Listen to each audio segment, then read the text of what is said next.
नमो सिद्धाणं नमो वैर्यं नमो वज्राय नमो लोके सर्वसाधुनं मंगलं भगवान् वीरो मंगलं भद्रमोहरि मंगलं कुन्दकुमार्यो जयधर्मोऽस्तु मङ्गलम् सर्वमङ्गलमाङ्गल्यं सर्वकल्याणकारिकं प्रदानं सर्वधर्माणां जयं जयतु शासनं जयं जयतु शासनं नमः समय साराय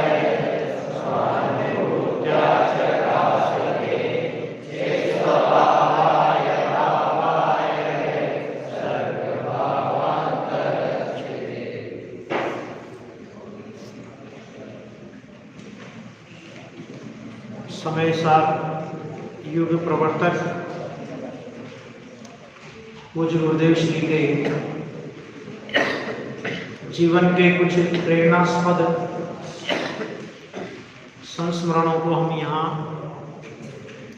जानने का प्रयत्न कर रहे हैं। उसके अंतर्गत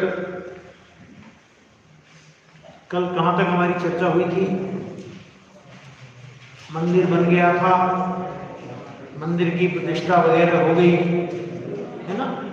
ऐसे अनेक अनेक प्रसंग बने।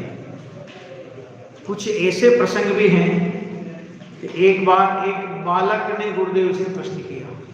छोटे छोटे बालक होते थे, जैसे यहाँ पर अपना विद्यालय चलता है, ऐसे वहाँ पर भी एक पहले जैन विद्यार्थी गृह के नाम से एक विद्यालय चल रहा था। और भी छोटे छोटे बालक आते थे। गुरुदेव बच्चे जब प्रवचन में आते थे तो गुरुदेव प्रवचन में बच्चों को लक्ष्य करके भी बहुत सी बातें बोलते थे। एक बार एक बालक ने गुरुदेव से प्रश्न किया कि साहेब, आप आत्मा को जानो, आत्मा को जानो, बार बार आप आत्मा को जानने की बात करते हो, तो जब हम आंख खोल करके देखते हैं तो हमें सारा जगत दिखाई देता है, जगत के पदार्थ दिखाई देते हैं। और जब हम आंख बंद करके देखते हैं, आंख बंद करते हैं, तो हमें अंधेरा दिखाई देता है। अब आत्मा को कैसे देखें? छोटा सा बच्चा 5-7 साल 7-8 साल का बच्चा होगा, जब उसने ऐसा प्रश्न किया तो पहले तो गुरुदेव को ऐसे बालकों के प्रति कि जो इस प्रकार के प्रश्न गुरुदेव से करते थे तो बहुत प्रमोद गुरुदेव को आता था बच्चों के प्रति। गुरुदेव ने उस बालक से कहा कि बेटा, आपने कहा कि आंख बंद करते हैं तो अंधेरा दिखता है और आंख खोलते हैं तो जगत दिखता है। तो अंधेरा अंधेरे में दिखता है या किस में दिखता है? अंधेरे को देखने वाला कौन है? अंधेरे में अंधेरा दिखता है या ज्ञान में तुम्हें अंधेरा दिखता है? जिसमें यह अंधेरा दिखा वह आत्मसत्ता है। ऐसे अनेक अनेक प्रश्न बच्चों के साथ में भी गुरुदेव श्री के बनते थे। बच्चों से गुरुदेव श्री को विशेष प्रेम भी रहता था। विद्यार्थी गृह में बच्चे जाते थे, पढ़ते थे। गुरुदेव कभी किसी व्यवस्था में नहीं पढ़े, लेकिन जब बच्चे गुरुदेव के पास जाते, गुरुदेव से मिलते, तो गुरुदेव पूछते थे, आज तुमने क्या खाया, आज तुम्हारे लिए क्या बना। और गुरुदेव, क्योंकि बच्चों जो भी जानकारी बच्चे देते और गुरुदेव को कहीं उसमें कमी लगती तो फिर व्यवस्थापकों की मीटिंग लग जाती थी। ऐसा क्यों हुआ, है ना। इस तरह बच्चों के प्रति गुरुदेव का बहुत स्नेह था और उसके पीछे कारण भी था कि भविष्य में जैन शासन की पताका को इन्हीं बच्चों के कंधे पर जाना है, तो इनको पूरा सब प्रकार का जितना संभव हो सके वो सुविधा वगैरह मिलनी चाहिए, उसकी ओर भी गुरुदेव का ध्यान रहता था। एक ऐसा प्रसंग बना, जैसा कि मैंने कल कहा था कि कुछ क्रांतिकारी गुरुदेव श्री के प्रभावमय योग में कुछ क्रांतिकारी योग बने हैं, और उसमें से एक योग ऐसा बना है, ये विक्रम संवत 1997 की बात है। अब गुरुदेव श्री सोनगढ़ में अपनी दिव्य वाणी के द्वारा तत्व की चर्चा, प्रचार प्रसार, प्रभावना वो तो कर ही रहे थे, लेकिन उस समय माघ कृष्ण चतुर्दशी के दिन शत्रुंजय सिद्ध क्षेत्र की यात्रा करते हुए उस समय के जो प्रमुख दिगंबर जैन आचार्य कहलाते थे, ऐसे शांति सागर जी महाराज सोनगढ़ पधारे। शांति सागर जी कौन जानते हैं? जिनका नाम चलता है ना, वो सर्प और वाला चित्र आपने देखा होगा कई मंदिरों में, है ना। तो वो शांति सागर महाराज सोनगढ़ के अंदर पधारे और गुरुदेव श्री का प्रवचन सुनने का भाव उन्होंने व्यक्त किया कि भाई मैं तो आपका प्रवचन मुझे सुनना है, सुनना ध्यान से। गुरुदेव श्री के प्रवचन सुनने का भाव व्यक्त किया, और उस समय गुरुदेव श्री का प्रवचन उन्होंने बहुत एकाग्रता पूर्वक गुरुदेव श्री का प्रवचन सुना। किन्ने? आचार्य शांति सागर महाराज, ठीक है। और प्रवचन के बाद भी समय सार की 13 नंबर की जो गाथा है, उस पर गुरुदेव श्री के साथ में बहुत गंभीर चर्चा, और आपस में उन्होंने उसका खूब मंथन किया। मैंने गुरुदेव श्री के साथ आचार्य श्री और गुरुदेव श्री की तत्व चर्चा हुई, और तत्व चर्चा में बहुत गहरे गहरे चर्चाएं उन्होंने की, और उसके बाद श्वेतांबर बाहुल्य सौराष्ट्र देश कि जहां दिगंबरों का नाम मात्र भी नहीं था, तो ऐसे क्षेत्र में गुरुदेव श्री के द्वारा दिगंबर जैन धर्म का प्रचार प्रसार का ऐसा माहौल देखकर, सोनगढ़ का ऐसा वातावरण कि लोग अगर झुंड में मिल रहे हैं, प्रवचन के बाद भी कई अलग अलग गोष्ठियां लगा करके लोग बैठे हैं, आज गुरुदेव श्री के प्रवचन में क्या आया, ये सारी बातें उसमें चल रही है, ठीक है। वो सारा प्रसंग पूज्य गुरुदेव श्री का ये प्रभाव और उनके द्वारा दिगंबर जैन धर्म का ऐसा प्रभावशाली प्रचार प्रसार देख करके आचार्य शांति सागर जी बहुत ही प्रभावित हुए, और उनको बहुत हर्ष हुआ। और जब वे वहां से सोनगढ़ से वापस विहार करने लगे, तब उन्होंने अपनी भावना व्यक्त करते हुए जो शब्द वहां पर प्रयोग किए थे, मैं आपको वे शब्द सुना रहा हूं। उन्होंने कहा, हमें यहाँ का धार्मिक वातावरण देखकर खुशी हुई है। तीर्थंकर अकेले मोक्ष नहीं जाते, यहां ऐसा कुछ योग है, ऐसा हमें लगता है। क्या गजब के सब उद्गार व्यक्ति की, आप सोचिए। हाँ, तो तीर्थंकर अकेले मोक्ष नहीं जाते, इसका मतलब क्या?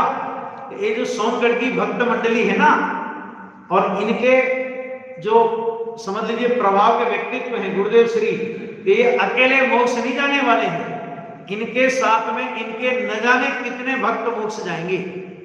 यानी उन्होंने गुरुदेव श्री के उस योग की तुलना, गुरुदेव श्री के उस प्रभावना की तुलना, गुरुदेव श्री द्वारा किए गए तत्व प्रचार प्रसार की तुलना तीर्थंकर के योग से की।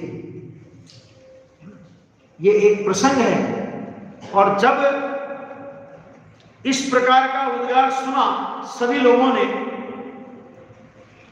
तो गुरुदेव श्री के साथ विदा करने वाले भाइयों को अंतरंग में प्रसन्नता हुई। गुरुदेव श्री उनको विदा करने आए, और विदा करने आए जब गुरुदेव के लिए उनके ये उद्गार निकले तो सारे भक्त समुदाय को बहुत प्रसन्नता हुई, और इसका बहुत अच्छा मैसेज दिगंबर जैन समाज में भी गया, है ना। आप सोच सकते हैं कि ये कब की बात हो गई है,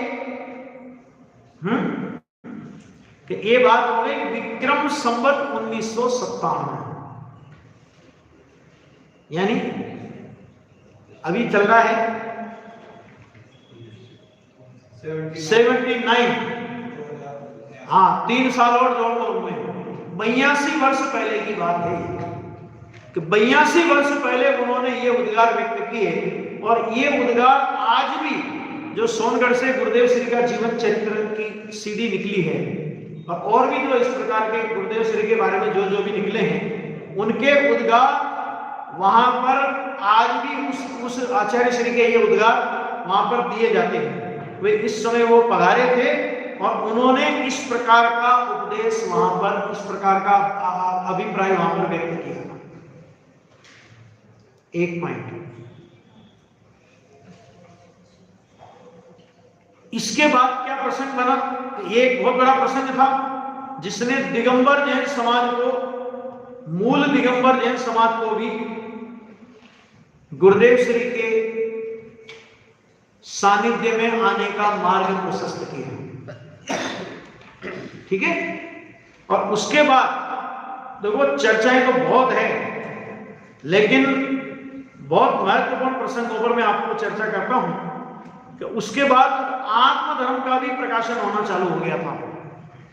आत्मधर्म हिंदी में प्रकाशित, पहले गुजराती में प्रकाशित हुआ, और उसके 1.5 साल बाद उसी आत्मधर्म का हिंदी में प्रकाशन हुआ। और जब आत्मधर्म का वो अंक दिगंबर जैन समाज के उस समय के,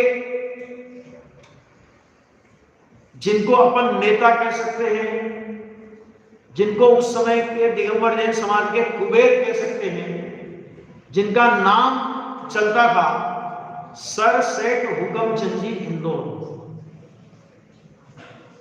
ठीक है। तो वो सर सेठ हुकमचंद जी इंदौर को जब वो आत्मधर्म का अंक मिला और उन्होंने वो आत्मधर्म के अंक पढ़े, अभी आप लोग भी उन आत्मधर्म के अंकों को पढ़ सकते हो। सन 43-44 से आत्मधर्म का अंक चालू हो गया था, गुलामी के टाइम से अंक चालू हो गया, और अभी वो सारे आत्मधर्म के अंक वीतरागवाणी वेबसाइट पर हैं।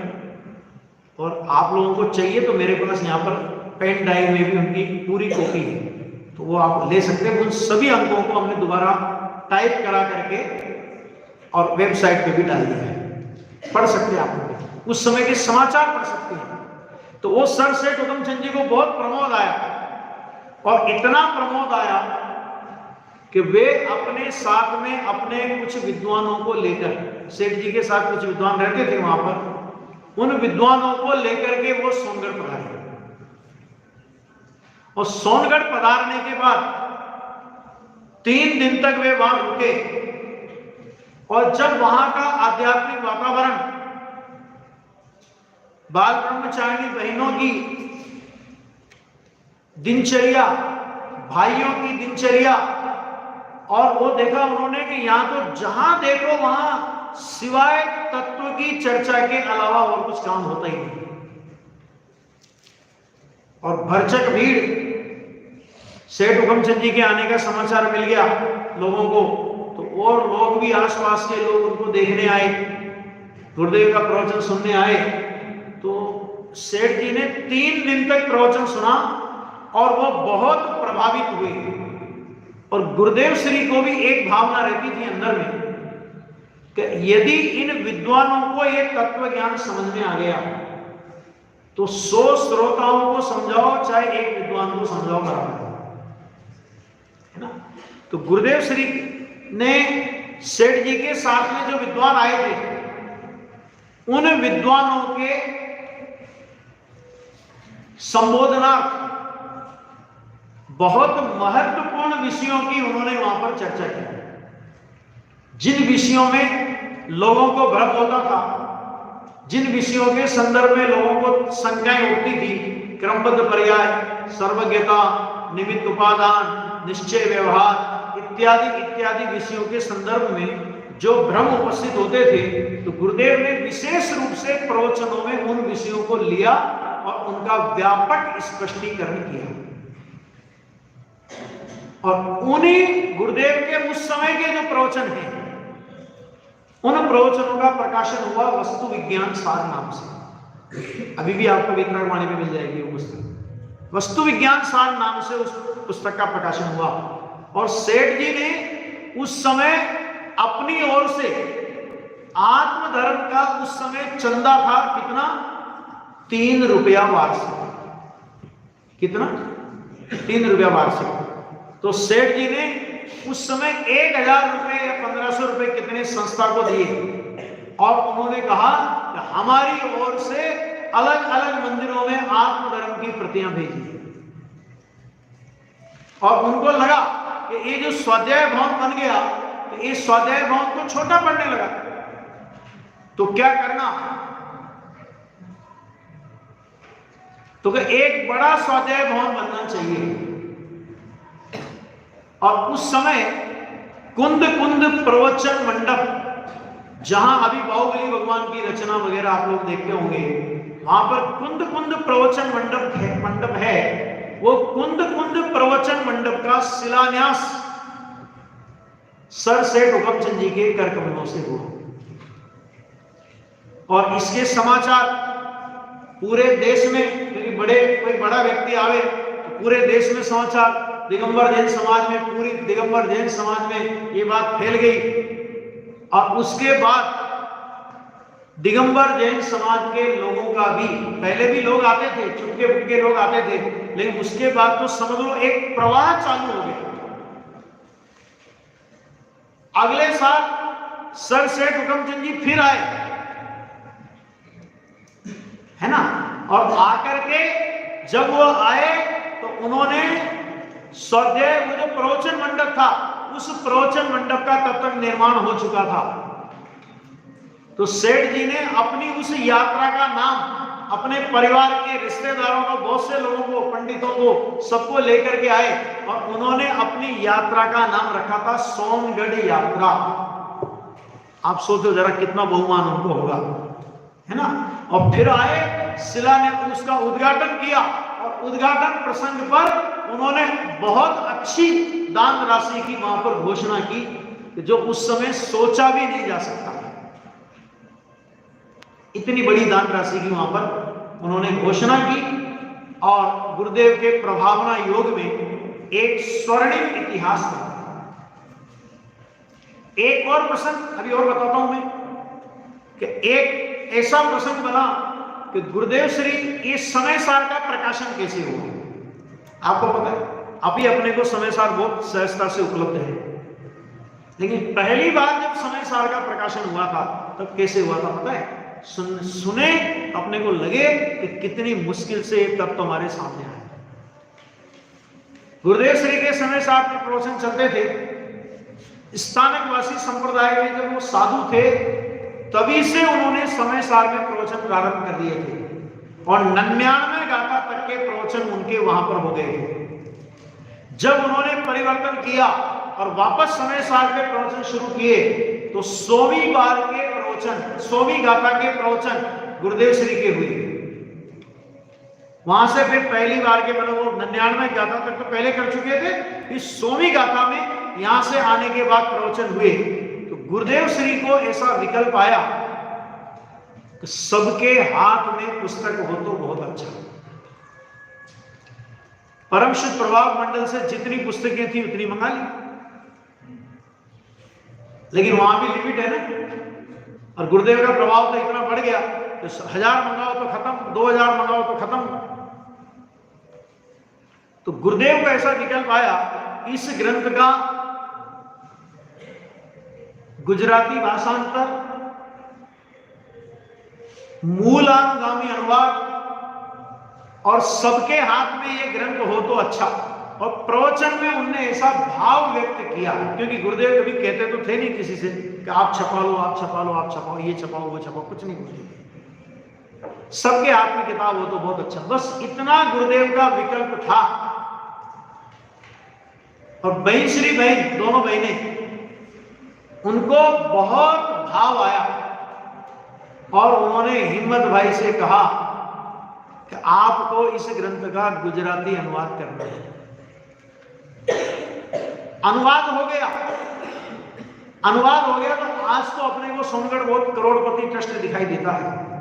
उस जमाने में ऐसी स्थिति नहीं थी, है ना। अभी ये ग्रंथ का प्रकाशन कैसे हो, तो जो पहला संस्करण सोनगढ़ से गुजराती समय सार का प्रकाशित हुआ, पृष्ठ कम हो इसलिए संस्कृत टीका नहीं दी गई थी उसमें, पहले संस्करण में मात्र गाथा, उसकी संस्कृत छाया, कलश, टीका और भावार्थ, पंडित जी साहब का, जयचंद जी साहब का भावार्थ, उसका गुजराती, पर इतना वो ग्रंथ प्रकाशित हुआ था, इतना पतला ग्रंथ प्रकाशित हुआ था, मतलब संस्कृत टीका नहीं दी थी। पेज बढ़ेंगे, खर्चा बढ़ेगा। और प्रकाशित कैसे हुआ, तो बहन श्री बहन को विकल्प आया, गुरुदेव का विकल्प है कि सबके हाथ में ग्रंथ हो, तो ग्रंथ तो होना चाहिए, प्रकाशन होना चाहिए। कैसे हो, उन्होंने अपने पास में जो सोना था, उस समय ट्रस्ट में उतनी कोई बहुत भयंकर आमदनी नहीं थी, वो सोना उन्होंने रामजी भाई को दिया कि रामजी भाई, ये सोना हमारे तो कोई काम का है नहीं, हम तो पहनते हैं नहीं, हमारे पास तो फालतू पड़ा है, आप इस सोने को बेचकर समय सार का प्रकाशन करा। आप सोचो कि समय सार के प्रकाशन की उनकी कैसी उछलती हुई भावना, तो अगर गुरुदेव को यह विकल्प आया है कि सबके हाथ में ग्रंथ होना चाहिए, तो सबके हाथ में ग्रंथ होना ही चाहिए। और वो तब समय सार का प्रकाशन हुआ, और जब वो समय सार का प्रकाशन हुआ, बहुत भावपूर्वक उसका विमोचन समारोह भी हुआ था।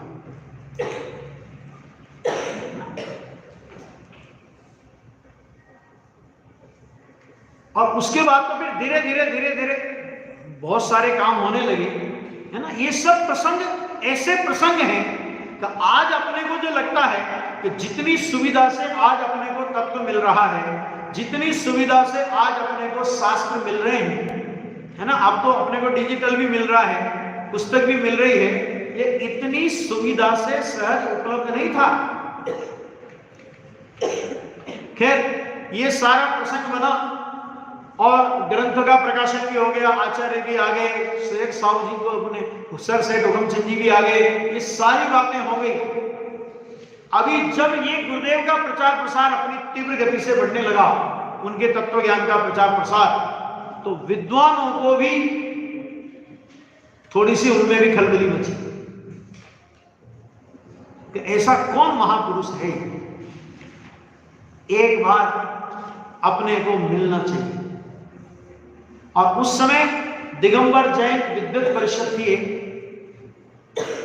और उस विद्वत परिषद के अध्यक्ष पंडित कैलाश चंद जी सिद्धांत शास्त्री वाराणसी हुआ करते थे।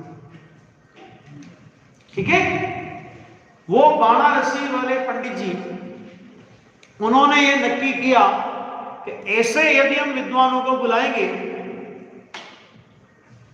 तो कोई विद्वान आने वाला नहीं, तो क्या करना। तो उन्होंने कहा कि विद्वत परिषद का अधिवेशन ही सोनगढ़ में क्यों नहीं रख लेंगे। समझ में आ गया। और विक्रम संवत 2003 में विद्वत परिषद का दूसरा या तीसरा अधिवेशन था वो, कि जो अधिवेशन सोनगढ़ में रखा गया। उस समय उस अधिवेशन में दिगंबर जैन समाज के विशिष्ट कहे जाने वाले 32 विद्वान वहां पर पधारे थे। अधिवेशन की कार्रवाई का तो नाम मात्र था, लेकिन सच में तो सभी विद्वानों को गुरुदेव से मिलने का भाव, गुरुदेव के प्रवचन सुनने का भाव, और गुरुदेव ने भी जब विद्वानों को देखा तो गुरुदेव ने भी तत्व ज्ञान पूरा उमंगता पूर्वक उनके सामने तत्व ज्ञान उड़ेला। उस समय पंडित कैलाश चंद जी सिद्धांत शास्त्री ने अपना अध्यक्षीय भाषण करते हुए एक बहुत मार्मिक बात कही कि कोई अगर मेरे से पूछे कि सोनगढ़ कहां है तो मैं क्या उत्तर दूंगा। तो उन्होंने कहा कि किसी ने पनघट पर पानी भरने वाली पनिहारियों से पूछा कि मंडन मिश्र का घर कहां है। समझ आ गया? पंडित मंडन मिश्र संस्कृत के प्रकांड विद्वान थे शायद, है ना? तो वो उनका घर कहां है? अच्छा तुम मंडन मिश्र को नहीं जानते? अरे जिनके घर के तोता पिंजरे में बंधे हुए, पिंजरे में रखे हुए तोता मैना स्वतः प्रमाण प्रतः प्रमाण परतः प्रमाण ऐसी चर्चा, ऐसी बातें जिस घर के सामने बंधे हुए पिंजरे में तुम सुन लो, वो मंडन मिश्र का घर है। क्या मतलब समझ गया? आएगा ना? इतना इतना प्रकांड, मतलब वो इतने प्रकांड विद्वान थे कि उनके तोता मैना भी जो होते थे ना, तो वो भी संस्कृत के श्लोक रटा करते थे इस तरह कि इसी तरह पंडित जी साहब ने कहा कि इसी तरह मुझसे कोई पूछे कि कांची स्वामी का सोनगढ़ कहां है तो मैं यही उत्तर दूंगा। क्या उत्तर दूंगा? कि जिस नगर का गाय चराने वाला ग्वाला भी, जिस नगर की सब्जी बेचने वाली मालिक अथवा मालिक भी आत्मा की बात करते हो, उसका नाम तुम कांजी स्वामी का सोनगढ़ समझ लेना। गुरुदेव श्री जब सोनगढ़ में विराजते थे और ज्यादातर जैन लोग वहां पर आते थे, तो बहुत से सब्जी वगैरह बेचने वाले तो आलू प्याज बेचते ही नहीं थे, और अगर कोई बेचता भी था तो उसको ढक कर रखता था। इतनी अदब थी। समझे आप? कितनी अदब। या तो पहली बात तो बेचेगा ही नहीं, और बेचता था तो इतनी अदब रखता था। और कोई गलती से उनको, भले जैन नहीं हो, उनको लगे कि ये जैन होना चाहिए, और गलती से उसने कोई इस प्रकार की चीज जाकर के मांग ली और उनको ये लगा कि ये जैन है, भले वो जैन नहीं है, गांव का आदमी दूसरा आदमी तो हो सकता है ना, तो कहते हैं कि तुम जैन नहीं हो क्या? ख्याल में आ गया? यानी अभक्ष सब्जियों को मांगने वाले को वहां के सब्जी बेचने वाले भी एक बार तो झिड़क देते थे। आप सोचो कितना बड़ा, केवल जीवन से ही, केवल प्रवचनों से ही नहीं, गुरुदेव श्री ने अपने जीवन से भी धर्म प्रभावना की। गुरुदेव श्री को हरियाली पर कोई चलता था तो बड़ी पीड़ा होती थी। सोनगढ़ में आज तो आपने देखा होगा, आज तो वहां पूरे ग्राउंड में पत्थर लगे हैं। पहले टाइल्स लगी थी, फिर टाइल्स को उखाड़ के भी पत्थर लगा दिए। गुरुदेव श्री के जमाने में ये नहीं था। पूरे प्रांगण में, पूरा प्रांगण में न पत्थर थे न कुछ थे, तो हरी हरी घास उग जाया करती थी। तो गुरुदेव श्री सिमंदर जिनालय, स्वाध्याय मंदिर से सिमंदर जिनालय जाएंगे, सिमंदर जिनालय अथवा दूसरा स्वाध्याय मंदिर से वो परमानंद मंदिर जाएंगे। दोनों जगह गुरुदेव जाते। उस समय तो नंदीश्वर तो बना नहीं था। सिमंदर स्वामी का मंदिर, समोसरण का मंदिर, मानस्तंभ और परमागम मंदिर तो बहुत बाद में बना, ठीक है। तो वो जिधर जिधर गुरुदेव को निकलना होता था तो वहां पर इतने इतने बड़े पत्थर के चौकों की एक लकीर लगी रहती थी।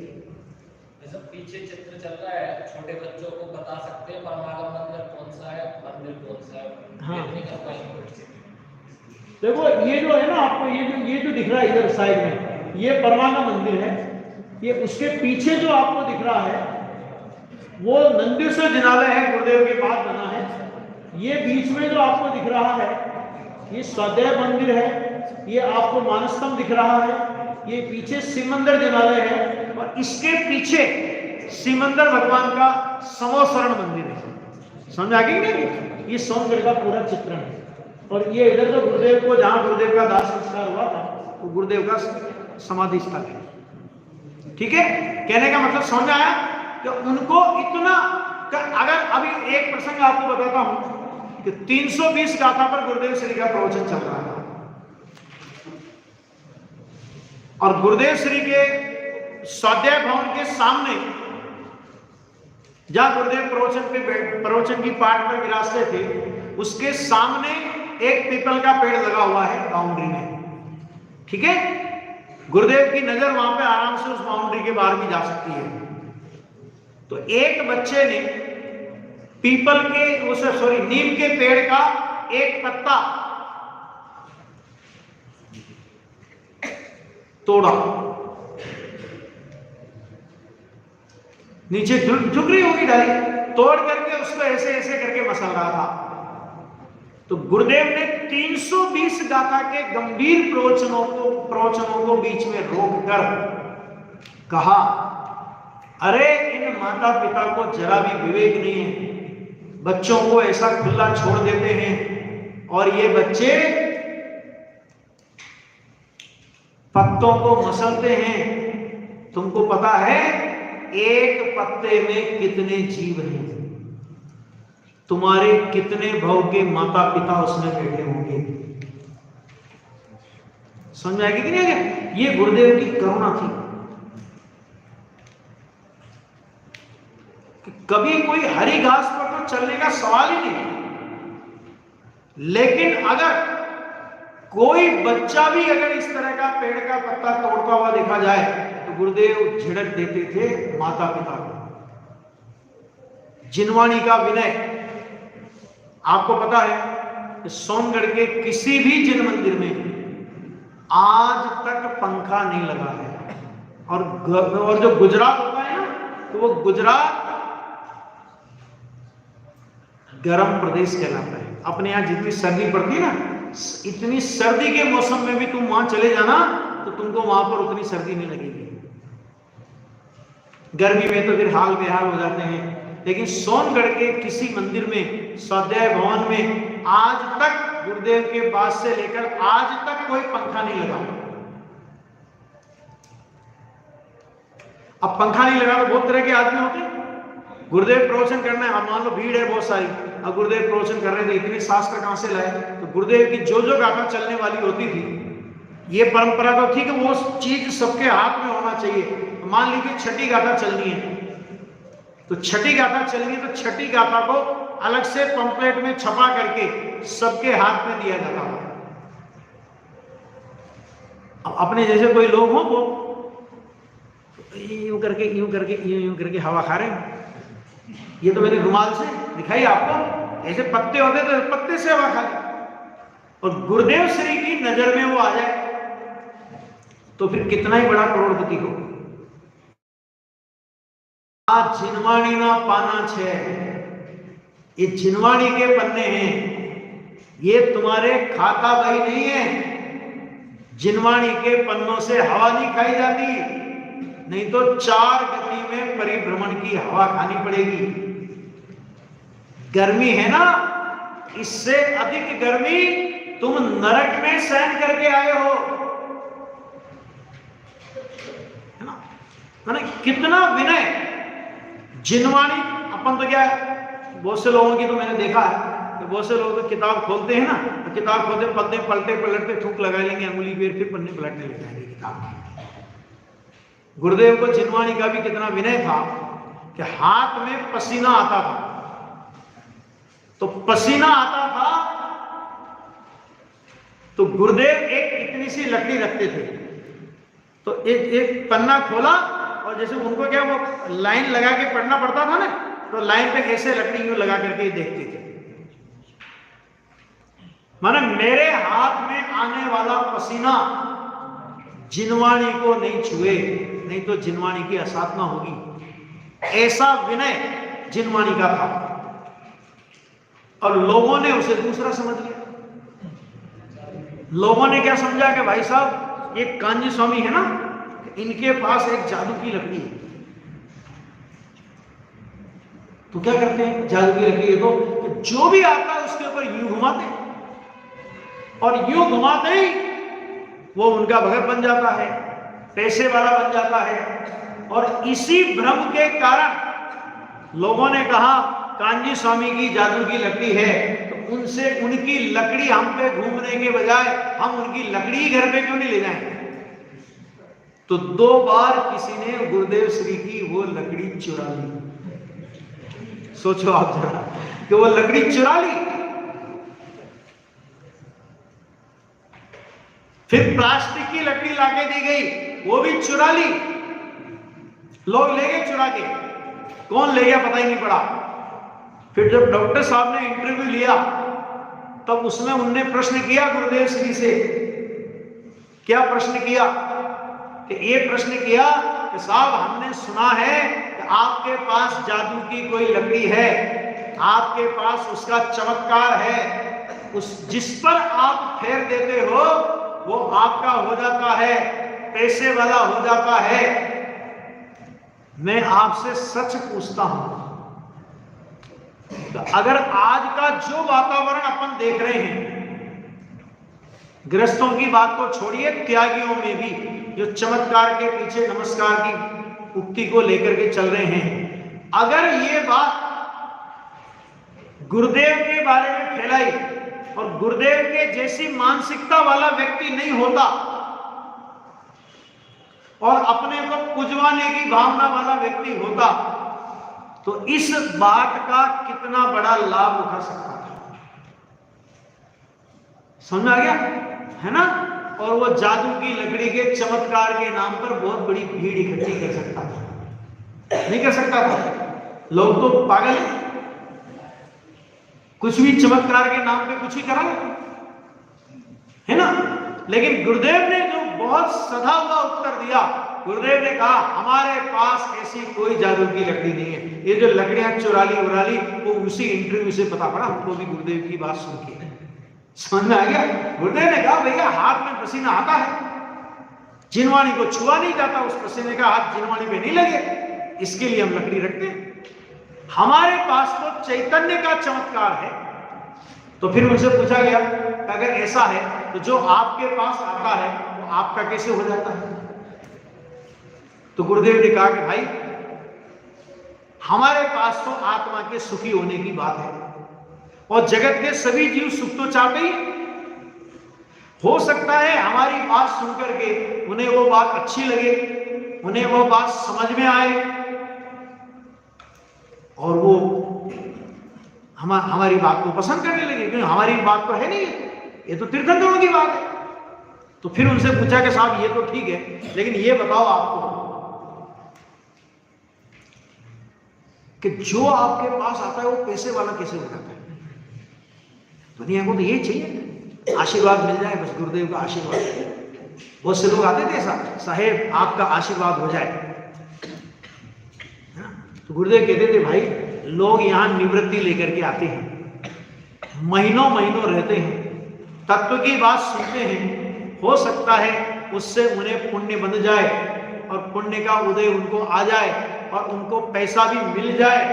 लेकिन गुरुदेव ने साथ में क्या बात कही कि पैसा मिल जाना कोई बड़ी बात नहीं है, वो तो धूल है, ये कहते थे। ये चमत्कार का एक प्रसंग उनका ऐसा कलकत्ता की साइड में बना था। गुरुदेव के जीवन में ऐसे अगर मैंने चमत्कार को नमस्कार करवाना होता ना, तो गुरुदेव के पास ऐसे बहुत प्रसंग बने।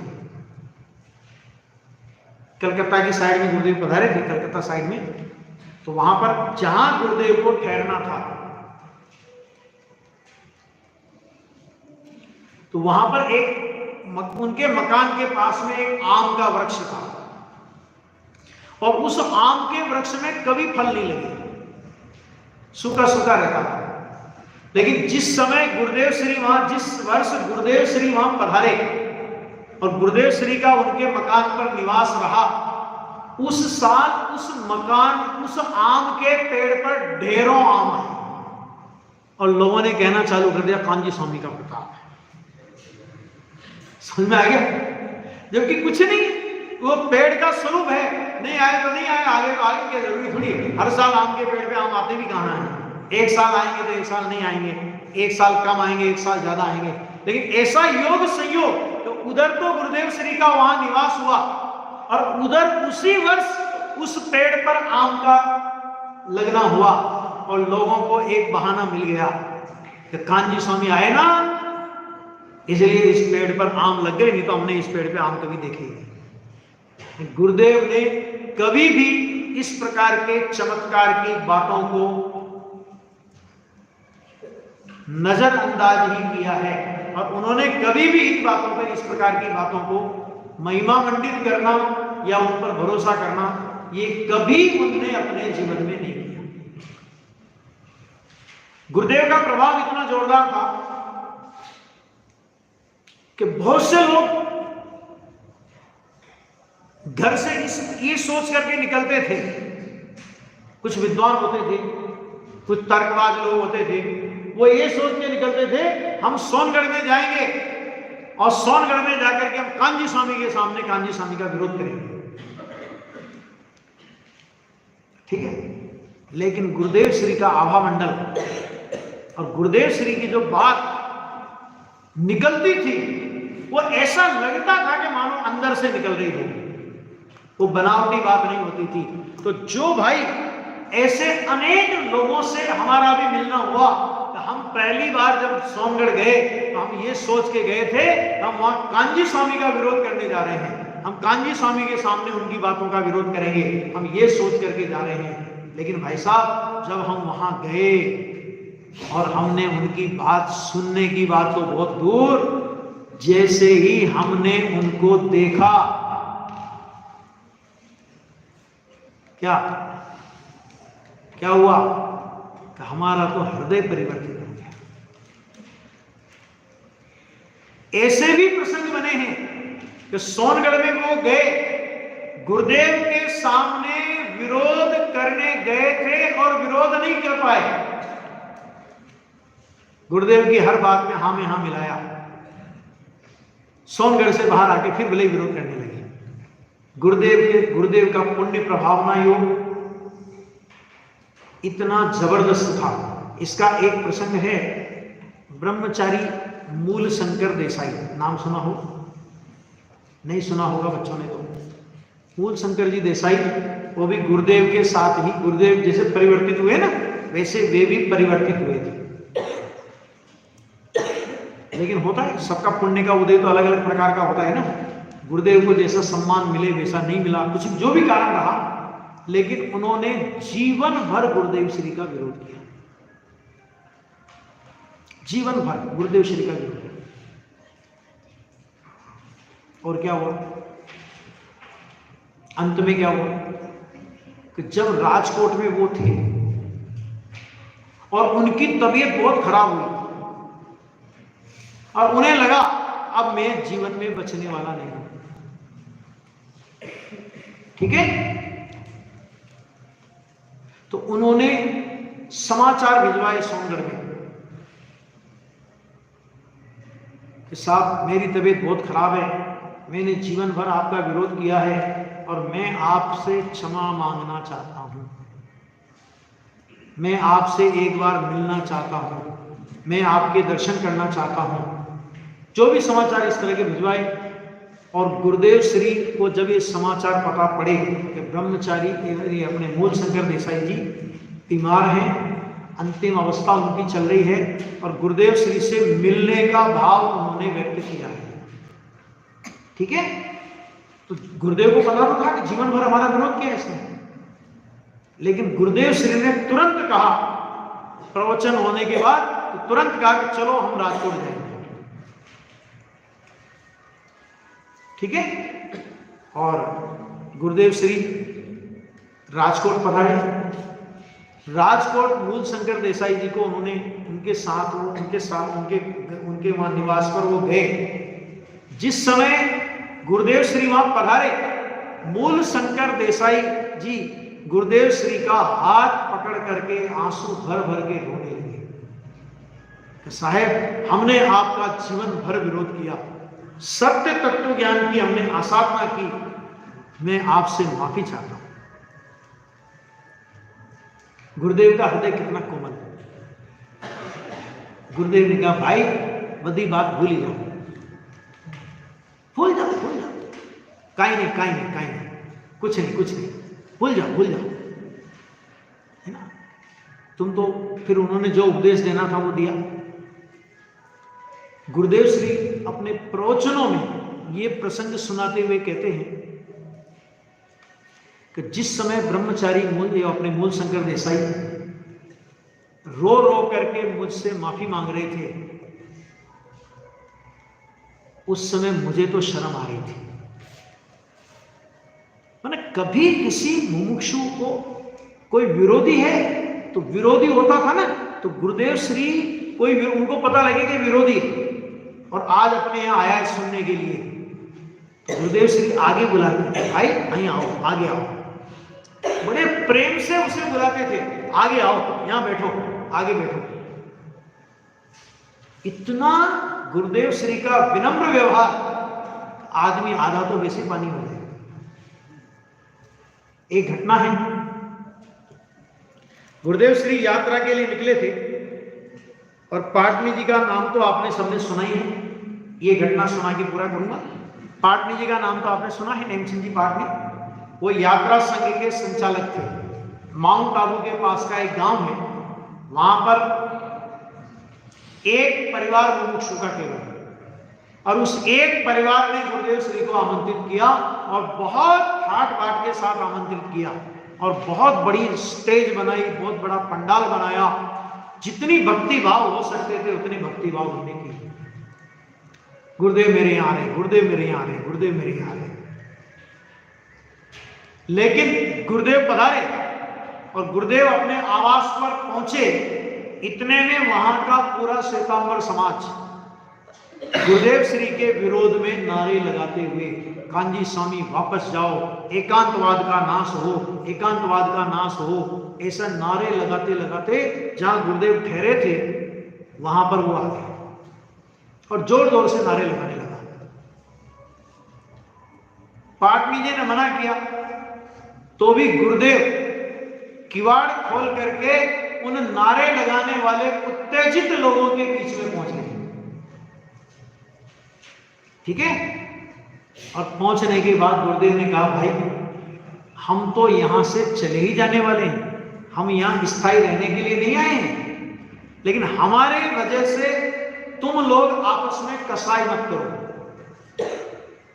हम तो चले जाएंगे, लेकिन तुम्हारे ये वैर विरोध के परिणाम जीवन भर चलते रहेंगे। इतना उनको संबोधन करके और गुरुदेव आए वापस और पाटनी जी के साथ में, पूरे संघ के साथ में गुरुदेव श्री रवाना हो गए। अगला जो उनका यात्रा का स्थल था वहां उन्होंने पड़ाव डाल दिया। अभी हुआ क्या, उस गांव में राजपूत समाज बहुत ज्यादा थी, ठाकुर समाज बोलते हैं हमारे यहाँ, वो बहुत ज्यादा थी। उन्होंने और बाकी के दूसरे गांव के अन्य जातियों के लोगों ने एक मीटिंग बुलाई और मीटिंग बुला करके जिन लोगों ने गुरुदेव का विरोध किया था और गुरुदेव का विरोध करने के कारण से गुरुदेव को बिना प्रवचन किए हुए वहां से जाना पड़ा, या गुरुदेव गए, समझ लो जाना पड़ा, क्या बोले गुरुदेव चले गए, तो इन लोगों ने उनसे कहा, आज तुमने एक महात्मा को, गांव में आए हुए महात्मा को तुमने बिना प्रवचन किए लौटाया है। वो तुमसे कुछ लेने नहीं आया था, वो यात्रा संघ लेकर के निकले थे। आपको प्रवचन के माध्यम से कुछ ज्ञान की बातें देते, लेकिन आपने उनको लौटा दिया। अब ध्यान रखना, जब तक वो महात्मा वापस इस गांव में आकर के प्रवचन नहीं करेंगे, तब तक तुम्हारा एक भी साधु गांव की बाउंड्री में प्रवेश नहीं कर सकेगा। और राजपूतों ने धमकी दी तो मणियों की तो वैसे ही सिट्टी पिट्टी घूम, है ना, और बहुत धमकाए, बुला के देखो आज के बाद कौन तुम्हारा साधु गांव में घुस सकता है, हम देखते हैं।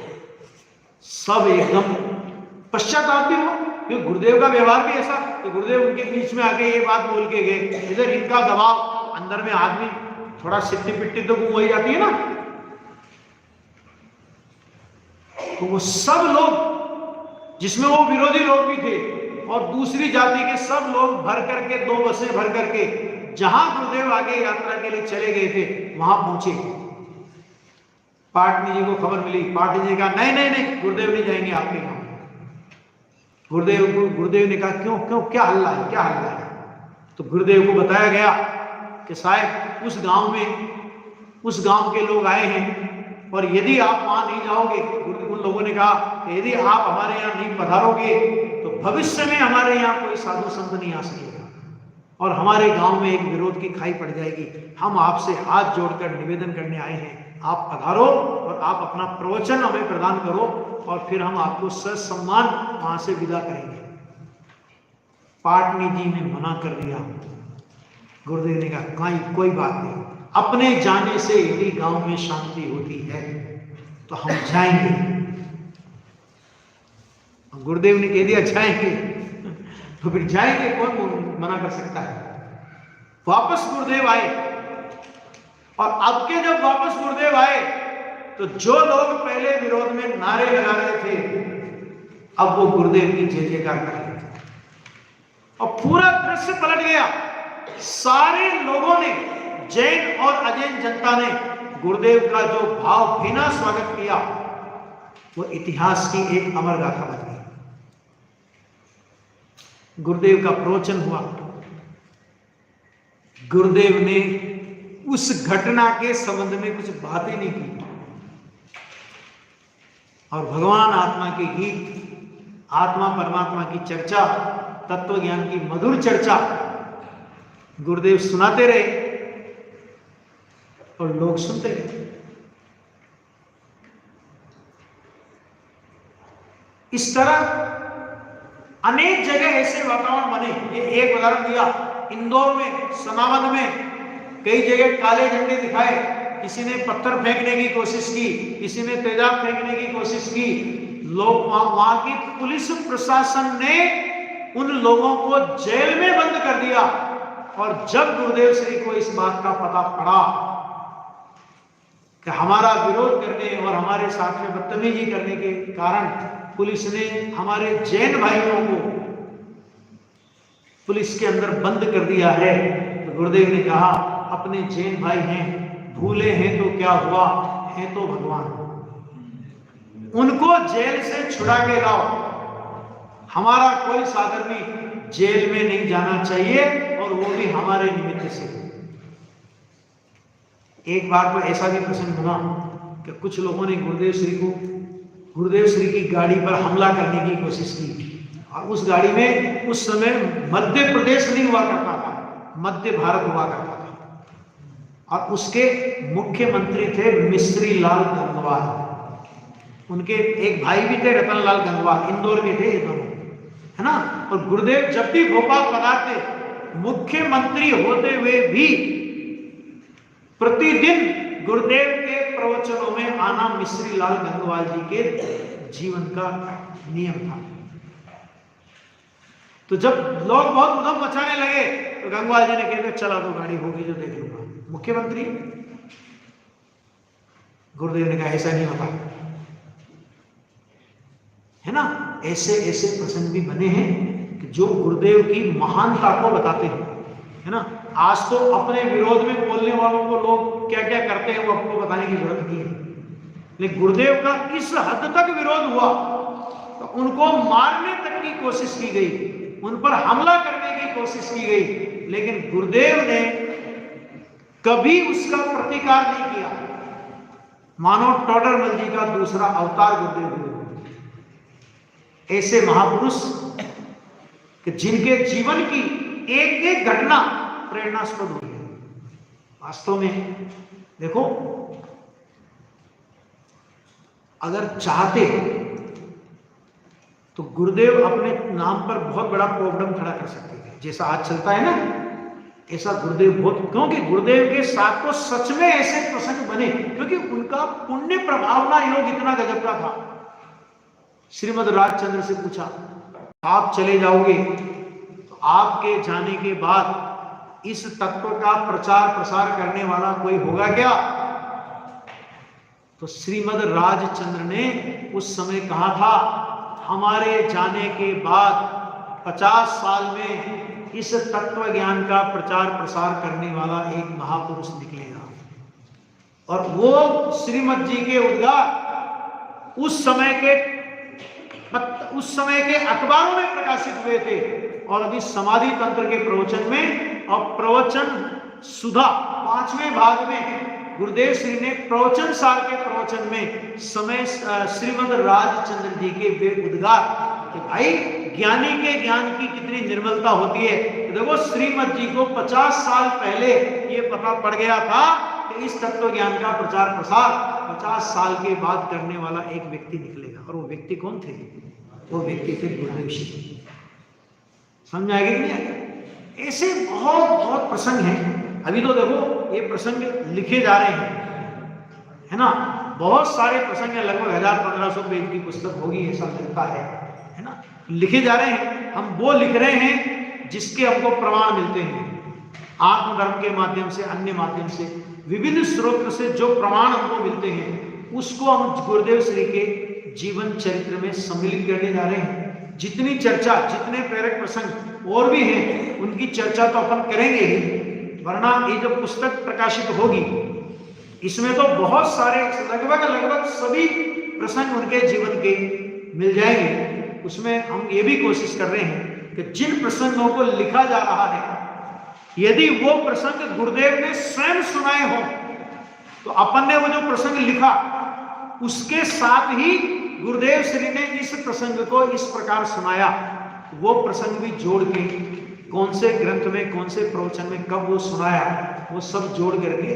इसको बहुत प्रमाणिक दस्तावेज बनाने का प्रयास कर रहे हैं। गुरुदेव श्री के जीवन से अपने को बहुत बहुत प्रेरणा मिलती है। आत्मार्थ की, मध्यस्थता की, वैराग्य की, भक्ति की, विनय की, तत्व ज्ञान की, दृढ़ता की अनेक अनेक प्रेरणाएं मिलती है। हम उन प्रेरणाओं को अपने जीवन में आत्मसात करें, इसी मंगल भावना से अभी की बात यहाँ विराम लेते हैं।